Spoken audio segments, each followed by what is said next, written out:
Hello my future doctors, this is Sai Tibayawali ma'am, Amisha Saraswat and I welcome you all on our YouTube channel Med3x। तो बच्चों आज की class में हम करने जा रहे हैं ह्यूमन रिप्रोडक्शन के सारे नीट PYQs। इससे पहले पिछली क्लास में हमने ह्यूमन रिप्रोडक्शन की NCERT कवर अप कर ली थी, तो फटाफट से इस MCQs की सीरीज़ को स्टार्ट करते हैं। और आप लोगों के जो भी मार्क्स आएंगे you have to drop down in the comment section, ताकि मुझे पता चल जाए कि मेरे फ्यूचर जो नीट एस्पिरेंट्स है या फिर जो मेरे फ्यूचर डॉक्टर्स है वो कितना ज़्यादा तैयार हैं इस एग्जाम के लिए। Without wasting time let's start the first question. क्या बोल रहा है क्वेश्चन, ध्यान से पढ़ना। अगर तुम इस चैप्टर के क्वेश्चंस को कंपेयर करोगे बाकी चैप्टर्स से, तो यहाँ पर असर्शन रीजंस या फिर तुम्हारे स्टेटमेंट बेस्ड क्वेश्चंस का जो रेशियो है वो बहुत हाई है, क्योंकि यहाँ पे examiner tries to check your conceptual knowledge. ठीक है, तो बाकियों में तो तुम्हें डायरेक्ट आंसर देखने को मिलेंगे, लेकिन यहाँ पे स्टेटमेंट में घुमा घुमा के क्वेश्चन बहुत ज़्यादा पूछे गए हैं। तो आपकी स्क्रीन पे पहला क्वेश्चन है, which of the following statement are correct पूछिए रिगार्डिंग फीमेल रिप्रोडक्टिव साइकिल। हमारी रिप्रोडक्टिव साइकिल से रिलेटेड पूछा गया है। In non primate mammals cyclic changes during reproduction are called oestrus cycle. हाँ, प्राइमेट्स में उसको बोलते हैं मेंस्ट्रुअल साइकिल, लेकिन नॉन प्राइमेट्स में से कहा जाता है oestrus cycle. Second, first menstrual cycle begin at puberty and it is called as menopause. यहाँ पे ये जो वर्ड है मीनोपॉज, इट इज रॉन्ग, इसके बदले क्या आना चाहिए था, मीनार्क। ठीक है, lack of menstruation may be an indicative of pregnancy. अब यहाँ पे वर्ड है मे बी, अगर ऐसे बोला जाता lack of menstruation is an indicative of pregnancy तो ये स्टेटमेंट गलत हो जाती, लेकिन हो सकता है ना भाई, अगर मेंस्ट्रुएशन नहीं हुई है यानी कि फीमेल इज प्रेग्नेंट, तो मे बी वर्ड तो बिल्कुल सही है। Fourth statement, cyclic menstruation x tends between menarche and menopause. Menarche से मीनोपॉज के बीच में पूरा साइक्लिक मेंस्ट्रुएशन चलती है, so this statement is true. तो यहाँ पर हमारी कौन सी स्टेटमेंट सही हो जाएंगी, स्टेटमेंट 1, स्टेटमेंट 3 एंड स्टेटमेंट 4, यानी कि option number third is the right answer. Clear. Next question देखते हैं। नेक्स्ट क्वेश्चन क्या है, असर्शन रीजन। मैंने तुम्हें हर बार बताया असर्शन रीजन में हमेशा सबसे पहले असर्शन के आगे बिकॉज लगा दो और फिर देखो कि क्या सही रीजन एक्सप्लेन हो रहा है या नहीं हो रहा है। तो assertion is saying endometrium is necessary for implantation of blastocyst। Blastocyst के इम्प्लांटेशन के लिए एंडोमेट्रियम इज इम्पॉर्टेंट। हाँ, इम्पॉर्टेंट है। क्यों? क्योंकि in absence of fertilization corpus luteum degenerates and causes disintegration of endometrium. Endometrium इसलिए ज़रूरी है क्योंकि फर्टिलाइजेशन नहीं होगी तो कॉर्पस ल्यूटियम खत्म हो जाएगा, जिस वजह से वो भी खत्म हो जाएगी। ये कोई सेंस बना किसी बात का, कहीं से रिलेट हुआ? नहीं हुआ ना। नो डाउट ये स्टेटमेंट सही है कि फर्टिलाइजेशन नहीं होगा तो कॉर्पस ल्यूटियम डीजेनरेट होगा, एंडोमेट्रियम डीजेनरेट होगी, लेकिन ये इसका रीजन नहीं है। तो ऐसे केसेस में ऑप्शन क्या जाता है, both A and R are true, लेकिन R is not the correct explanation of your assertion. So option number A is the right answer. अगला क्वेश्चन देखते हैं, स्टेटमेंट है। स्टेटमेंट 1 बोल रही है vas deferens receives a duct from seminal vesicle and opens into urethra as ejaculatory duct। तो मैंने तुम्हें बताया था, देखो यूरिनरी ब्लैडर से जो डक्ट निकलती है उसको हम बोलते हैं यूरेथ्रा। ठीक है, यूरेथ्रा बोलते हैं। फिर हमें ये पता है कि हमारी जो वास्ट डिफरेंस है वो सेमिनल वेसिकल की डक्ट का सिक्रीशन ले लेती है, ऐसे जुड़ जाती है और ये फिर ओपन करती है किसमें, यूरेथ्रा में। सीन ये चलता है। तो ये वाली जो डक्ट है बच्चों, इसे कहा जाता है इजैक्यूलेटरी डक्ट, जो सीमन लेके आ रही है। ये यूरेथ्रा क्या लेके आ रहा है, अपना यूरिन। अब इस पॉइंट के आगे इस यूरेथ्रा को हम यूरिनोजेनाइटल डक्ट बोल सकते हैं। क्यों? क्योंकि यूरिन भी लेके आ रही है और सीमन भी लेके आ रही है। तो ये जो स्टेटमेंट बोल रहा है कि वास्ट डिफरेंस की जो डक्ट है वो सेमिनल वेसिकल की डक्ट के साथ मिलकर इजैक्यूलेटरी डक्ट बनाती है जो ओपन करती है यूरेथ्रा में। तो this statement is entirely true. तो स्टेटमेंट नंबर 1 क्या हो जाएगी, सही। Cavity of cervix is called canal which along with vagina forms the birth canal। तो क्या ये स्टेटमेंट सही है? जी हाँ, सही है। बर्थ कैनाल इसी को बोलते हैं। तो कौन सा ऑप्शन सही जाएगा हमारा, statement, both statement are true, option number 4। Clear. चलो अगला क्वेश्चन देखते हैं। अगला क्वेश्चन ये रहा, how many secondary spermatocytes are required to form 400 million spermatozoa. तो अब देखो, ध्यान दो, एक प्राइमरी स्पर्मेटोसाइट कितने सेकेंडरी स्पर्मेटोसाइट बनाता था? 2, है ना, 2 बनाता था। ये क्या है तुम्हारी सेकेंडरी स्पर्मेटोसाइट्स। अब एक सेकेंडरी स्पर्मेटोसाइट आगे जाके कितने स्पर्मेटिड बनाते थे? 2, है ना, और जितने स्पर्मेटिड होते थे उतने स्पर्म बनते थे। यानी कि 2 स्पर्म्स बनाने के लिए तुम्हें कितने सेकेंडरी स्पर्मेटोसाइट चाहिए? 1। 4 स्पर्म बनाने के लिए प्राइमरी स्पर्मेटोसाइट्स 1। अगर मतलब सिंपल सी बात मैं ये बताना चाह रही हूँ, अगर प्राइमरी स्पर्मेटोसाइट के टर्म में पूछे तो 4 गुना, सेकेंडरी स्पर्मेटोसाइट्स के टर्म में पूछे तो दुगना, है ना। तो जैसे 2 को बनाने के लिए 1 सेकेंडरी स्पर्मेटोसाइट चाहिए, वैसे 400 मिलियन को बनाने के लिए फिर 200 मिलियन चाहिए होंगे। सो 200 million secondary spermatocytes are required for the formation of 400 million spermatozoa. Is it clear to you all? Chalo. Next question. Arrange the components of mammary glands from proximal to distal. Proximal से distal की तरफ तुम्हें लगाना है, मतलब पास से दूर की तरफ लगाना है। तो ये मैंने तुमसे बोला था, है ना, कहा था ना कि mammary glands में जरूर पूछा जाता है, और देखो पूछ लिया। तो क्या ऑर्डर होगा? सबसे पहले क्या आती है? एल्वियोलाई नंबर 1, उसके बाद मैमरी डक्ट नंबर 2, इसके बाद सॉरी गलत हो गया, मैमरी ट्यूब्यूल्स पहले आएंगे नंबर 2 पे, फिर आएगी मैमरी डक्ट, फिर आएगा ये एम्प्यूला, फिर आएगी लैक्टिसिफेरस डक्ट। समझ में आया? सही है। तो क्या हो जाएगा हमारा सही ऑर्डर? पहले सी, फिर ई, सी, फिर ई, यानी कि option number 4 is the right answer.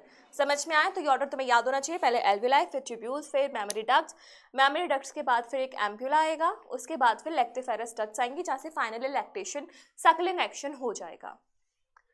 Next question, again assertion reason. तो सबसे पहले तो भाई बिकॉज लगा लो, because during pregnancy level of thyroxine is increased in the maternal blood. Because क्यों बढ़ जाता है? देखो स्टेटमेंट तो सही है ना, थायरॉक्सिन का लेवल बढ़ जाता है। मैंने तुम्हें बताया था कॉर्टिसोल, थायरॉक्सिन और तुम्हारा ये प्रोजेस्टेरोन, ईस्ट्रोजन, इनका लेवल बढ़ जाता है प्रेगनेंसी में, है ना। थायरॉक्सिन का इसलिए बढ़ता है because pregnancy is characterized by metabolic changes in the mother. क्या मदर की बॉडी में मेटाबॉलिक चेंजेस होते हैं प्रेगनेंसी में? डेफिनेटली 101%। तो ये स्टेटमेंट सही है, और ये इसको एक्सप्लेन भी कर रही है, क्योंकि थायरॉक्सिन हार्मोन का काम ही होता है मेटाबॉलिज्म को संभालना। तो यहाँ पे क्या चला जाएगा? दोनों स्टेटमेंट सही है और करेक्ट एक्सप्लेनेशन भी है। Both statement are true and R is the correct explanation of a assertion. Clear? अगला सवाल फिर से स्टेटमेंट्स। तुम देख रहे होंगे कि कितनी भर भर के स्टेटमेंट बेस्ड क्वेश्चन पूछे जा रहे हैं इस चैप्टर से। तो अब क्वेश्चन क्या है, ध्यान से सुनना, थोड़ा सा अटपटा सा लगेगा। Which of the following statement are true for spermatogenesis? Spermatogenesis के लिए तो सही है, but not true for oogenesis. oogenesis के लिए true नहीं है। यानी कि तुम्हें ऐसी स्टेटमेंट ढूंढनी है which is not common for both the processes. तो जो कॉमन वाली स्टेटमेंट होगी उसको हटाना पड़ेगा। तो पहला बोल रहा है it results in the formation of haploid gametes। तो चाहे स्पर्मेटोजेनेसिस हो चाहे oogenesis हो, दोनों के अंदर क्या बनते हैं? हैप्लॉइड गैमेट्स बनते हैं। तो ये दोनों के लिए क्या हो जाएगी? कॉमन, यानी कि discard, eliminated. Differentiation of gametes occurs after completion of meiosis. Meiosis completion के बाद होगा। तो देखो अगर मैं स्पर्मेटोजेनेसिस में बोलूँ तो नो डाउट हाँ, ऐसा भी नहीं है कि तुरंत बाद भी नहीं होता। मियोसिस में वहाँ पे स्पर्मेटिड बनेगा फिर हो जाएगा, लेकिन जो हमारी फीमेल वाली होती है उसमें तो जब स्पर्म से फर्टिलाइजेशन होगा तब बनता है। तो वहाँ पे फर्टिलाइजेशन के बाद डिफरेंशिएशन होता है। तो ये स्टेटमेंट ट्रू हो जाएगी किसके लिए? स्पर्म के लिए। Meiosis occurs continuously in a mitotically dividing stem cell population. ये तुम्हारी स्पर्मेटोगोनिया में कंटिन्यूस मियोसिस होता रहता है? नहीं।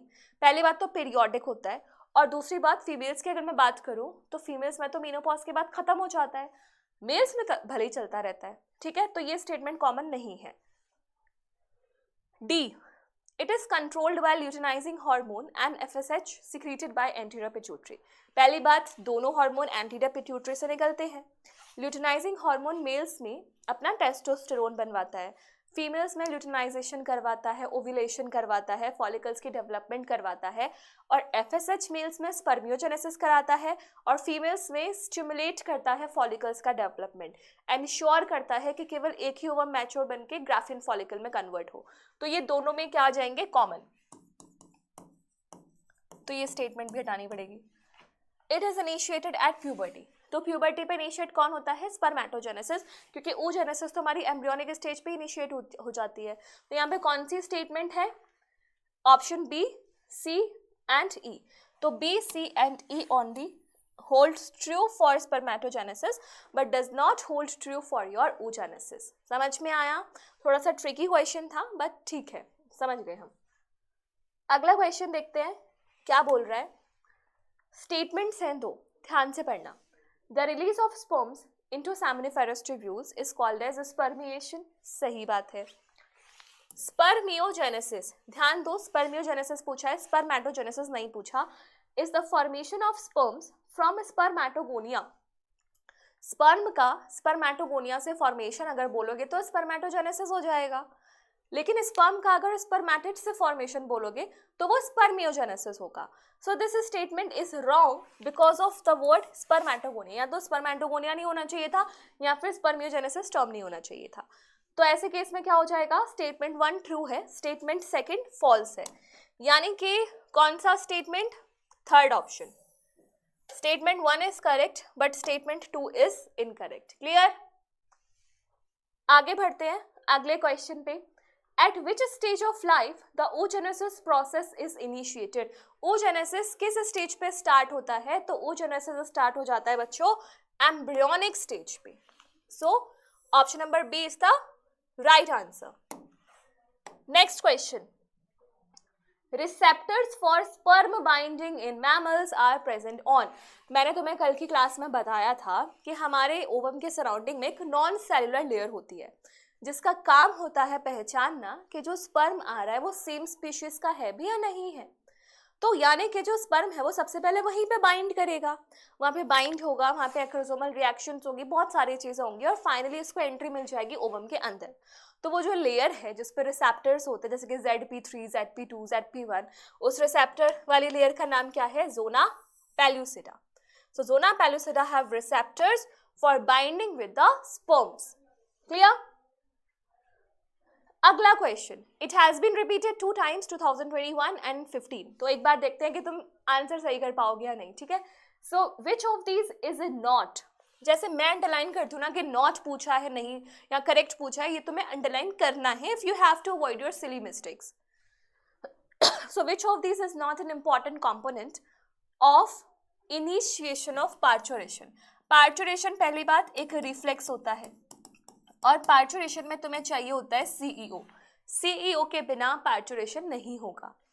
तो यहाँ पर सिंथेसिस ऑफ प्रोस्टाग्लैंडिन्स, अगर तुम्हें पता हो तो प्रोस्टाग्लैंडिन्स जो होता है वो होता है माइल्ड कॉन्ट्रैक्टर्स। ये माइल्ड कॉन्ट्रैक्शन कराते हैं हमारे यूट्रस का। इवन हमारा जो सीमन होता है इट ऑल्सो कंटेन्स प्रोस्टाग्लैंडिन्स, जिस वजह से हमारा माइल्ड कॉन्ट्रैक्शन होकर जो स्पर्म है वो ऊपर एंट्री करता है, ठीक है। तो ये होगा, रिलीज ऑफ ऑक्सीटोसिन होगा, रिलीज ऑफ प्रोलैक्टिन। भाई प्रोलैक्टिन का काम तो मिल्क से रिलेटेड है ना, पहले बच्चा तो बाहर निकालो तभी तो दूध का काम आएगा, यानी कि प्रोलैक्टिन का तो कोई काम ही नहीं है। Increase of oestrogen and progesterone ratio, ये काम का है हमारा। तो कौन सा वाला स्टेटमेंट सबसे बेकार है, वो हो जाएगा रिलीज ऑफ प्रोलैक्टिन, यानी कि option number 3 is the right answer. समझ में आई मेरी बात? इसके बाद बढ़ते हैं अगले क्वेश्चन की तरफ। अगला क्वेश्चन क्या करें, इसको ध्यान से देखो, बहुत ही इजी क्वेश्चन है। एक बार इसको रीड करो क्या बोलना चाह रहा है क्वेश्चन को और अटेम्प्ट करके देखो। हाँ, तो इस क्वेश्चन का आंसर क्या होगा बच्चों, this is your corpus luteum. क्यों? क्योंकि कॉर्पस ल्यूटियम का काम होता है ईस्ट्रोजन, प्रोजेस्टेरोन, रिलैक्सिन और इनिबिन रिलीज कराना अपने बनने के बाद। तो रिलैक्सिन इसमें से कब रिलीज होता है, during the pregnancy period. Next question, Which of the following hormone levels will cause release of ovum from the Graafian follicle? Graafian follicle से ovum का रिलीज होना क्या कहलाता है, ओव्यूलेशन। तो उसको कराने के लिए हमें कौन सा हार्मोन चाहिए होता है, high concentration of progesterone. Progesterone का लेवल तो ओव्यूलेशन के बाद बढ़ता है। लो कंसेंट्रेशन ऑफ LH नहीं, हमें LH का हाई लेवल चाहिए होता है ताकि LH सर्ज हो। लो कंसंट्रेशन ऑफ FSH नहीं। इसके बाद high concentration of oestrogen, yes, क्योंकि ईस्ट्रोजन की जब हाई कंसंट्रेशन होगी तो वो स्टिमुलेट करेगी LH सर्च को, जिस वजह से ओव्यूलेशन हो जाएगा। सो your option number D is the right answer. Next question, meiotic divisions of secondary oocyte is completed। देखो तुम्हें पता है, अगर मैं अपने किसी भी ओवम की एक नॉर्मल डेवलपमेंटल स्टेज बताऊं तो वो 2 टाइम अरेस्ट होता है। फर्स्ट उसका जो अरेस्ट होता है वो होता है डिप्लोटीन, एक सेकेंड, डिप्लोटीन ऑफ प्रोफेज 1, और दूसरा जो उसका अरेस्ट होता है वो होता है मेटाफेज 2 पे। ठीक है, 2 स्टेजेस पे वो अरेस्ट रहता है। तो ये जो डिप्लोटीन वाली स्टेज है ये कंप्लीट हो जाती है, आगे बढ़ जाती है कब, जब वो टर्शियरी फॉलिकल के अंदर होता है तब ये कंप्लीट हो जाती है। और मेटाफेज 2 पे जो उसका अरेस्ट हुआ होता है वो कंप्लीट हो जाता है जब उसकी एंट्री ऑफ स्पर्म हो जाती है, एंट्री ऑफ स्पर्म, तब इसका मेटाफेज 2 कंप्लीट हो जाता है। तो इस हिसाब से क्या आंसर आएगा, at the time of copulation no, after zygote formation no, at the time of fusion of sperm with ovum yes, fertilization के टाइम पे मियोसिस 2 इज कंप्लीटेड। क्लियर, समझ में आया? अब बढ़ते हैं अगले क्वेश्चन की तरफ, which is in the form of matchings. तो मैचिंग में क्या बोल रहा है, बहुत आसान होगा, एक बार पढ़ते हैं। लेटिक सेल्स रिलीज करेंगे एंड्रोजन्स, है ना। ह्यूमन कोरियोनिक गोनाडोट्रोपिन कौन रिलीज करेगा, प्लेसेंटा। लेयर ऑफ ओवम क्या है इसमें से, zona pellucida. And lubrication of penis कौन कराती है, बल्बो यूरेथ्रल ग्लैंड। तो यहाँ पे हमें पता चल गया ए का 2, एक ही ऑप्शन है, बी का 3, हाँ, तो option number C is the right answer. ठीक है, अगला सवाल, in human beings at the end of 12 weeks, यानी कि फर्स्ट ट्राइमेस्टर के एंड पे क्या चीज ऑब्जर्व होती है। Most of the major organ systems are formed. Head is covered with fine hair. Movement of fetus, iris and eyelashes separate. ये सारे जो 3 चीज़ें हैं ये आफ्टर फर्स्ट ट्राइमेस्टर के, मतलब सेकेंड ट्राइमेस्टर के एंड में ही होना स्टार्ट होती है। तो यहाँ पर मेजर आएगा option number 1। Major organ systems are formed by the end of first trimester. Movement of बच्चा जो होता है वो 5th मंथ पे आता है ना। Eyelashes and eyelid separate 7th 8th month में होते हैं। तो ये सब बात की बातें हैं। Next question, select the correct option of haploid cells from the following groups. तो तुम्हें इस गिवन ग्रुप में से हैप्लॉइड सेल्स का पेयर खोजना है। तो क्या होगा हैप्लॉइड सेल्स, एक बार पढ़ते हैं। सेकेंडरी स्पर्मेटोसाइट्स, देखेंगे किसमें कौन सा ऑड वन आउट है। सेकेंडरी स्पर्मेटोसाइट हैप्लॉइड होता है, फर्स्ट पोलर बॉडी हैप्लॉइड होती है, ओवम हैप्लॉइड होता है। ये तो पहला ही ऑप्शन आ गया सही, बट ठीक है। सेकेंड ऑप्शन में ये नहीं होता, ये नहीं होता, थर्ड ऑप्शन में ये नहीं होता, और फोर्थ ऑप्शन में क्या नहीं होता, spermatid, secondary oocyte, primary oocyte, ये नहीं होता हैप्लॉइड, क्योंकि वो अरेस्टेड रह जाता है। इस वजह से हमारे पास कौन सा ऑप्शन बचता है, ऑप्शन नंबर 1, ये।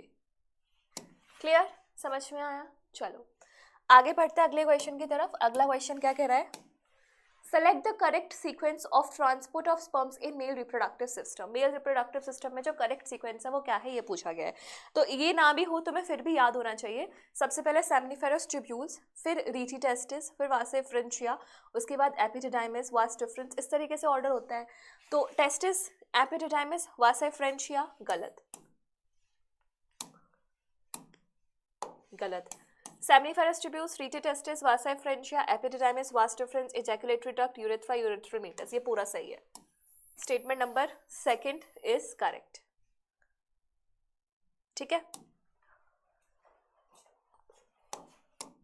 Next question, extrusion of second polar body from the egg nucleus occurs. देखो मैंने तुम्हें ये बताया था, फर्टिलाइजेशन हम बोलते हैं स्पर्म का ओवम के साथ फ्यूजन, लेकिन जब ये फ्यूजन हो रहा होता है तो ये मल्टी स्टेप प्रोसेस है।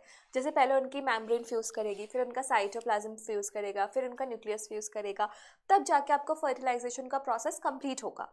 तो जब तक ये पूरा प्रोसेस होता ही नहीं है, मतलब एंटायरली उनका न्यूक्लियस भी फ्यूज नहीं करता, उससे पहले ही जो सेकेंडरी पोलर बॉडी होती है वो रिमूव कर दी जाती है, और वो कहाँ चली जाती है, पेरीविटालाइन स्पेस में। तो ये वही पूछ रहा है कि वो कहाँ कब बनती है। तो स्पर्म तो एंटर कर जाता है, लेकिन पूरा फर्टिलाइजेशन नहीं हो पाता, यानी कि after the entry of sperm but before fertilization, तो तब होता है एक्सट्रूशन। और ये वाला जो क्वेश्चन है वो बेहद इंपॉर्टेंट है। ठीक है, next question, hormone secreted by placenta to maintain pregnancy. कौन से हार्मोन्स हैं जो प्लेसेंटा से सिक्रीट होते हैं? तो हम देख लेंगे ऑड वन आउट कौन सा है। HCG, HPL, प्रोजेस्टोजेंस, प्रोलैक्टिन नहीं होता। HCG, HPL, oestrogen, relaxin, oxytocin, ये गए। HCG, HPL, प्रोजेस्टोजेंस, ईस्ट्रोजेंस, ये सही है। और लास्ट वाले में ग्लूकोकॉर्टिकॉइड गलत है, तो ऑप्शन नंबर 3। HCG की full form human chorionic gonadotropin, HPL की full form human placental lactogen. ठीक है, अगला क्वेश्चन, द डिफरेंस बिटवीन, किसके बीच में डिफरेंस पूछा है? स्पर्मियोजेनेसिस एंड स्पर्मिएशन क्या होता है? In spermiogenesis spermatids are formed नहीं। स्पर्मियोजेनेसिस में तो स्पर्मेटिड्स मैच्योर होकर स्पर्म्स बनाते हैं, तो first statement is wrong. In spermiogenesis spermatozoa are formed, yes, while in spermiation spermatids are formed, गलत। In spermiogenesis, spermatozoa from Sertoli cells are released into the cavity of seminiferous tubules, while in spermiation, spermatozoa are formed, गलत।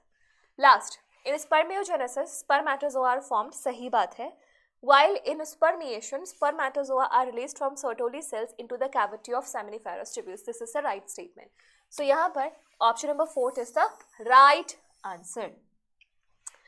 अगला question करते हैं। अगला question क्या बोल रहा है?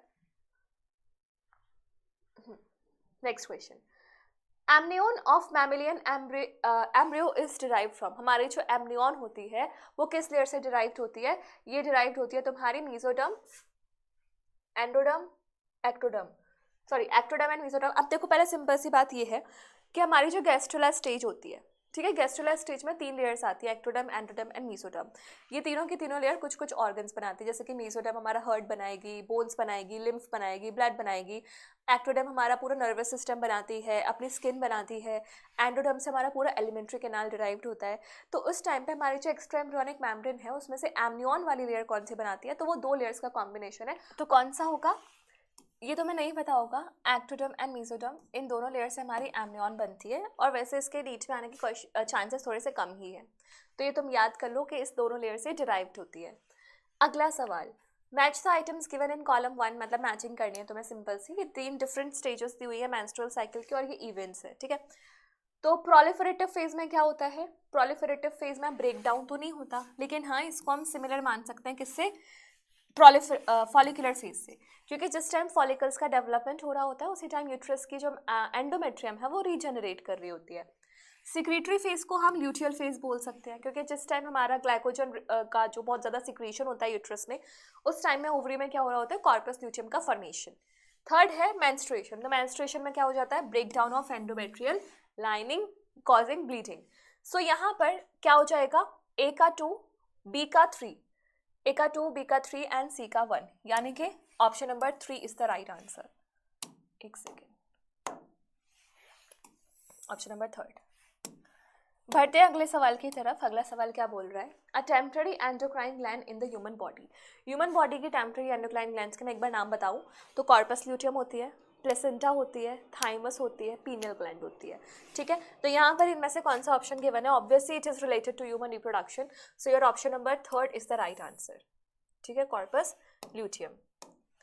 अगला सवाल, कैपेसिटेशन अकर्स इन। कैपेसिटेशन मतलब मैंने वन शॉट में बताया था, कुछ ऐसे प्रोसेसेस होते हैं फीमेल ट्रैक में जहाँ पे स्पर्म की फर्टिलाइजिंग कैपेसिटी को इम्प्रूव किया जाता है, बूस्टअप किया जाता है, उसकी मेम्ब्रेन्स में कुछ चेंजेस होते हैं, बहुत कुछ चेंजेस होते हैं, ग्लाइकोलिपिड्स वगैरह का मॉडिफिकेशन, और ये सारी चीज़ें होती है once it enters female reproductive tract, ठीक है। तो यहाँ पर ये सारी चीज़ें हो जाती है।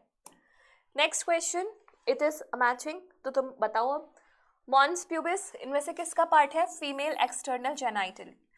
एंट्रम किसमें होती है? Graafian follicle. उसके बाद ट्रोफोएक्टोडर्म एंड निम्बरकम। देखो ट्रोफोएक्टोडर्म किसमें आएगी? एम्ब्रियो फॉर्मेशन, एनगीगी। वैसे तो यहाँ पे तुम्हारा वो होना चाहिए था, आईसीएम ज़्यादा सूटेबल था, लेकिन ठीक है, इस मैचिंग के हिसाब से हम यही कर सकते हैं। तो ए का 3 3 ऑप्शन है, बी का 4 2 ऑप्शन है, सी का 1 एंड डी का 2। Option number 4 is the right answer. Next question, identify the correct statement. Correct statement बतानी है ऑन इनिबिन, इनिबिन के बेसिस पे। Inhibits the secretion of LH FSH in prolactin. क्या प्रोलैक्टिन पे इनहिबिन का कोई फर्क पड़ता है? नहीं, प्रोलैक्टिन पे नहीं होता। It is produced by granulosa cells in ovary and inhibits the secretion of FSH. FSH का सिक्रीशन रोकते हैं, सही बात है। Is produced by granulosa cells in ovary and inhibits the secretion of LH. LH दिया हुआ है।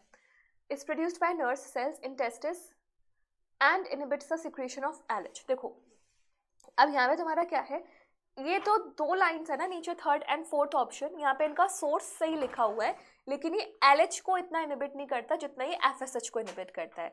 और इसी वजह से हमारा ऐसा होता है मेंस्ट्रुअल साइकिल में कि एक ही ओवम होता है जो ग्राफिन फॉलिकल में कन्वर्ट होता है। तो यहाँ पर जो मोस्ट अप्रोप्रिएट आंसर आएगा that is your option number 2। ठीक है, it is produced by granulosa cells in ovary and inhibits the secretion of FSH. बढ़ते हैं नेक्स्ट क्वेश्चन पे। नेक्स्ट क्वेश्चन क्या बोल रहा है, changes in GnRH pulse. GnRH का मतलब gonadotropin releasing hormone. Frequency in females is controlled by the circulating levels of. इनमें से किस हार्मोन के सर्कुलेटिंग लेवल से जीएनआरएच कंट्रोल होते हैं? तो ये किससे होंगे? इनसे, ईस्ट्रोजन एंड प्रोजेस्टेरोन। ठीक है, अगला सवाल, सेलेक्ट द इनकरेक्ट स्टेटमेंट बतानी है। FSH stimulates Sertoli cells which helps in spermiogenesis, सही बात है। LH triggers ovulation in ovary, सही बात है। LH and FSH decreases gradually during the follicular phase, follicular phase में decrease होते हैं। या फिर LH triggers secretion of androgens from the Leydig cell, ये सही बात है। यहाँ पर क्या होगा, ये इनका लेवल फॉलिकुलर फेज में चाहिए होता है, बढ़ता भी आगे जाके, तुम देख लो दोनों की पीक भी आ जाती है। तो यहाँ पे जो स्टेटमेंट गलत हो जाएगी वो हो जाएगी ऑप्शन नंबर 3। ठीक है, चलो अगला question, fertilization in humans is practically feasible only if. कब फीजिबल होगा? जो मैंने बात बताई थी ना, that not all copulation leads to conception. So भैया, the sperms are transported in vagina just after the release of ovum from the fallopian tube. Ovum and sperms are transported simultaneously to ampullary ischemic region. यहाँ पे तुम्हें ज़्यादातर options में ampullary ischemic region मिलेगा, क्योंकि तुम year देख सकते हो 2016, तो उस टाइम के NCERTs ampullary ischemic region ही लिख के बैठी थी। अब जो नई NCERTs हैं, अब अगर ये क्वेश्चन आया तो वहाँ पे ampular region आएगा। Ovum and sperms are transported simultaneously to ampullary ischemic region of the cervix, नहीं, तो सीधे सीधे हमारे को अपना आंसर मिल चुका है। Option number 2 is the right answer, है ना। Ovum and sperms are transported simultaneously to ampullary ischemic junction of the fallopian tube. Next question, the shared terminal duct of reproductive and urinary system in human males, it has been repeated 2 consecutive years में, लगातार repeat हुआ है 15 and 14 में। तो क्या बोल रहा है, the shared terminal duct of reproductive and urinary system in males. कौन सी डक्ट है जो शेयर हो जाती है दोनों में? तो it is your urethra. Clear? Next question, capacitation refers to changes in. कब होता है चेंजेस? अभी मैंने कुछ देर पहले बताया था ना, कैपेसिटेशन सबसे पहले फीमेल रिप्रोडक्टिव ट्रैक्ट में होता है। कैपेसिटेशन से फर्टिलाइजिंग कैपेसिटी इनहांस होती है। तो फर्टिलाइजिंग कैपेसिटी तुम फर्टिलाइजेशन से पहले बढ़ाना चाहोगे या फर्टिलाइजेशन के बाद? बाद का तो कोई सेंस ही नहीं बनता। So that's why it refers to changes in sperm before fertilization, changes in sperm before fertilization. Next question, Which of the following cells during gametogenesis is normally diploid? कौन सा सेल इसमें से डिप्लॉइड है? तो spermatogonia diploid है, बहुत simple है। Second polar body haploid, primary polar body haploid और स्पर्मेटिड भी haploid. So option number 1 is the right answer. Next question, in human females meiosis 2 is not completed until। कब तक meiosis 2 complete नहीं होती है ह्यूमन फीमेल्स में? Fertilisation तक, क्योंकि वो स्पर्म का वेट करती है, because sperm contributes it's centrioles और कुछ चेंजेस करता है, जिस वजह से उसका मेटाफेज 2 कंप्लीट हो जाता है और meiosis 2 भी कंप्लीट हो जाती है। Next question, Which of the following layers in the antral follicle is acellular? इसमें से कौन सी लेयर acellular है? ये वो लेयर है जो स्पीशीज स्पेसिफिक रिकॉग्निशन कराती है स्पर्म का। ये वो लेयर है जहाँ पे रिसेप्टर्स होते हैं फॉर बाइंडिंग ऑफ स्पर्म, और इससे मिलता जुलता क्वेश्चन हमने पीछे किया था। This is your zona pellucida. ठीक है, next question, which of the following events is not associated with ovulation in human females? Ovulation से एसोसिएटेड नहीं है। Full development of Graafian follicle, release of secondary oocyte, LH surge या decrease in oestradiol. Oestradiol is another name of oestrogen. ठीक है, तो यहाँ पे क्या है, ईस्ट्राडायोल का डिक्रीज होता है या इंक्रीज होता है? इंक्रीज होता है ना ईस्ट्रोजन का. So full development of graphene follicle हो जाती है, रिलीज होता है सेकेंडरी oocyte, LH सर्ज होती है, और ये option number 4. Next question, select the correct statement. Correct statement आपको बतानी है. Describing gonadotropin activity in normal pregnant female. High level of HCG stimulates the thickness of endometrium. High levels of FSH and LH stimulates the thickening of endometrium. High levels of FSH and LH facilitates implantation. या high levels of HCG stimulates synthesis of estrogen and progesterone. तो आपको बताना है इनमें से gonadotropin activity किसकी सही है. तो एक बार स्टेटमेंट दोबारा पढ़ते हैं. High level of HCG stimulates thickening of endometrium. High level of FSH-LH stimulates thickening. High level of FSH and LH facilitates implantation. या high level of HCG stimulates synthesis of estrogen and progesterone. Okay, ठीक है. देखो अगर मैं simple सी बात बोलूँ तो तुम्हारा जो LH है या फिर जो FSH है उसका डायरेक्ट कंट्रोल नहीं होता है एंडोमेट्रियम पे, क्योंकि LH और FSH ईस्ट्रोजन और प्रोजेस्टेरोन का लेवल बढ़वाते हैं और तब जाके वो दोनों हार्मोन्स हमारी एंडोमेट्रियम को थिक करते हैं. तो यहाँ पे तुम्हारा जो ऑप्शंस ऑड हो जाएंगे वो जाएंगे ऑप्शन नंबर 2 और 3, क्योंकि इनका कोई रोल नहीं है यूट्रस के ऊपर. अब अगर मैं बात करूँ ऑप्शन नंबर 1 की और ऑप्शन नंबर 4 की, तो यहाँ पे सिंपल सी बात ये होती है कि हमारा जो HCG है वो कॉर्पस ल्यूटियम को रेस्क्यू करके रखता है ताकि कॉर्पस ल्यूटियम अपना काम करता रहे और जो हमारा ईस्ट्रोजन है, प्रोजेस्टेरोन है, उनका सिंथेसिस लगातार बना रहे और एंडोमेट्रियम हमारी थिक भी रहे. तो उस हिसाब से इसका ऑप्शन नंबर कौन सा जाएगा? ये 4th. ठीक है, option number 4th is the right answer. अच्छा, तो मैं ये भी डाउट आया होगा कि मैम ईस्ट्रोजन एंड प्रोजेस्टेरोन तो फिर ये थिकनिंग ऑफ एंडोमेट्रियम क्यों? देखो सिंपल सी बात है, HCG जब कॉर्पस ल्यूटियम को रेस्क्यू कर रहा है तो कॉर्पस ल्यूटियम का काम ही तो है ना इनको बनाना, और फिर यही दोनों तो उसकी जो थिकनिंग है उसको करा सकते हैं ना, और कोई तो नहीं कराता इसीलिए. ठीक है, कंफ्यूजन अगर हुआ हो तो. आगे, the main function of mammalian corpus luteum is to produce. Corpus luteum क्या बनाता है बच्चों इसमें से?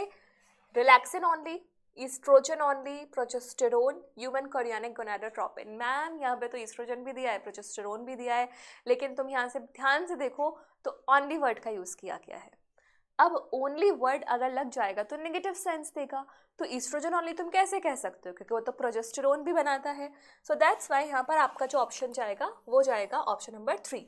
ठीक है, क्योंकि यहाँ पे ओनली वर्ड मेंशन नहीं है. तो मैंने जो बोला है मैंने सच में सोच के बोला है कि ओनली, ऑलवेज, एक्सक्लूसिवली ऐसे जो टर्म्स होते हैं वहाँ पे टिक करने से पहले बहुत सोचना होगा. Next, what is the correct sequence of sperm formation? बहुत सिंपल क्वेश्चन है. क्या है स्पर्म फॉर्मेशन का correct sequence? Spermatogonia, spermatocytes, spermatids, spermatozoa. ये तो सही लग रहा है, बाकी भी एक बार देख लेते हैं. देखो नीचे वाले दो ऑप्शन में स्पर्मेटिड लास्ट में आ रहा है तो ये गलत हो जाएगा. यहाँ पे स्पर्मेटोगोनिया बीच में आ रहा है तो ये गलत हो जाएगा. तो इस हिसाब से हमारा ऑप्शन नंबर 1 क्या हो जाएगा? सही आंसर. ठीक है, option number 1 is the correct answer. Next, menstrual flow occurs due to the lack of. किसकी वजह से हो जाता है? तो ये बहुत फेमस क्वेश्चन है, बहुत बार तुमने जब भी PYQs अटेम्प्ट किए होंगे तो इस क्वेश्चन को देखा होगा.